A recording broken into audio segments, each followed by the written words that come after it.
Why do some companies make that incredible leap from just being good to becoming truly great, while so many others just stall out? It's a huge question, right? Well, the book Good to Great by Jim Collins actually set out to answer it. So let's dive into what his team discovered. The book kicks off with this really powerful, kind of counterintuitive idea. See, the problem for most companies isn't that they're badly run. The problem is that being good is comfortable. It's a place you get to and you just stop. That very comfort, that goodness, becomes the enemy of the insane discipline and commitment it takes to become great. So this question right here sparked a massive 5-year research project. The whole point wasn't to study companies that were always legends. No, it was to find the ones that were just average for years and then somehow transformed themselves. The mission was to crack the code on that transformation. And when I say massive, I mean it. The research started by sifting through this huge pool of companies. We're talking 1,435 firms from the Fortune 500. It was a painstaking, data-driven hunt to find the very, very few that actually made the leap. Okay, so here's our game plan. We'll quickly touch on the research, and then we're going to unpack the 4 huge discoveries from the study. This idea of level 5 leadership, why you get the right people on the bus first, the hedgehog concept, and the incredible power of the flywheel. Out of that entire list of over 1,400 companies, can you believe only 11 made the cut? Just 11. And each of those was then compared, side by side, to a similar company that didn't make the leap, so they could figure out what really made the difference. And the results? They were just staggering. On average, these good to great companies generated stock returns almost 7 times the general market over a 15-year period. I mean, to put that into perspective, they absolutely blew away a titan like General Electric, which everyone thought was one of the best-run companies on the planet. So what was the first big difference they found?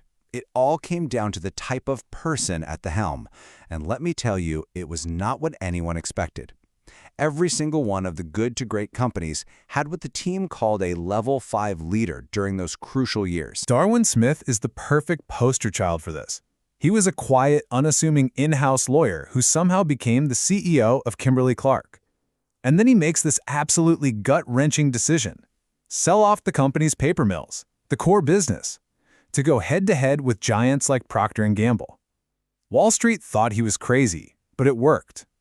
Smith wasn't some celebrity CEO. He was a humble man with an absolutely ferocious resolve. And this just highlights the core contrast, doesn't it? Level 5 leaders are this amazing paradox of deep personal humility and intense professional will. Their ambition is for the company, never for themselves.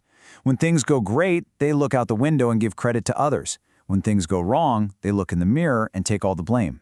The comparison companies, often run by brilliant but super ego-driven leaders. Okay, so the next key principle pretty much flips the script on how we normally think about business.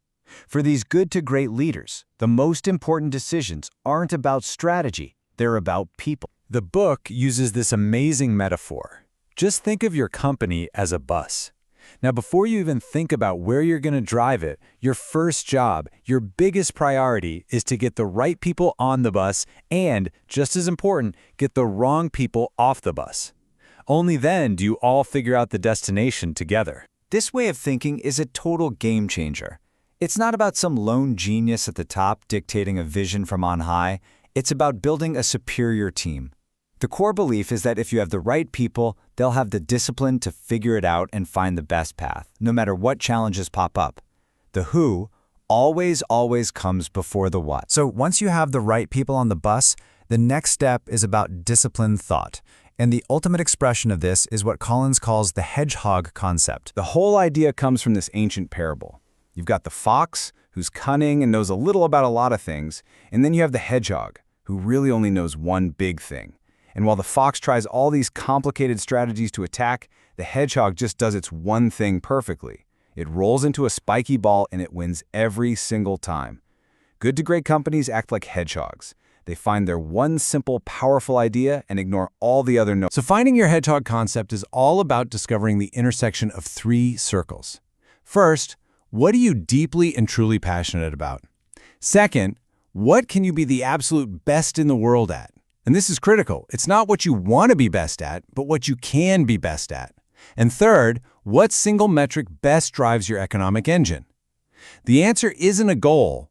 It's a profound, clarifying understanding. Let's look at Walgreens. They realized their hedgehog concept was to build the best, most convenient drugstores, period. And their key economic driver wasn't profit per store, but profit per customer visit. Now that's a subtle but profound shift that led them to cluster stores super close together. Having that level of piercing clarity is a total game changer. This brings us to the final piece of the puzzle: disciplined action.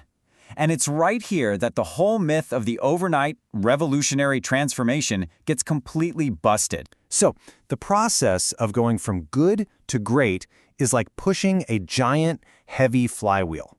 Just picture this massive, heavy metal disc. That first push, it barely moves it. It takes this incredible, persistent effort just to get it to complete that very first, slow grinding turn. But you keep pushing, consistently, in one direction. And then 2 turns become 4, and 4 become 10. The flywheel starts to build momentum. At 100 turns, it's really moving. And at 1,000 turns, its own weight is working for you. And it's flying forward with what feels like unstoppable force. That is the breakthrough moment. From the outside, it looks like some kind of overnight success. You know, the media shows up when the chicken hatches, but they totally ignore the long, quiet incubation period. For the people inside, though, it's not one big defining moment.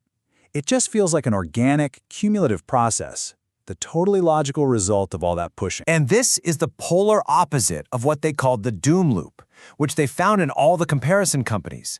See, those companies try to skip the hard buildup. They lurch from one fad to the next, constantly changing direction, hoping for a miracle.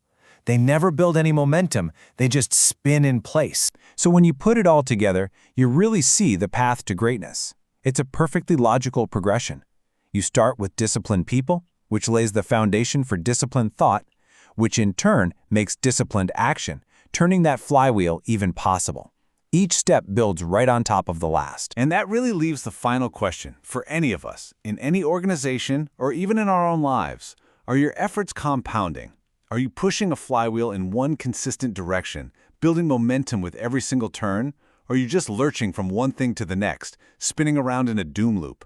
The answer to that makes all the difference in the world.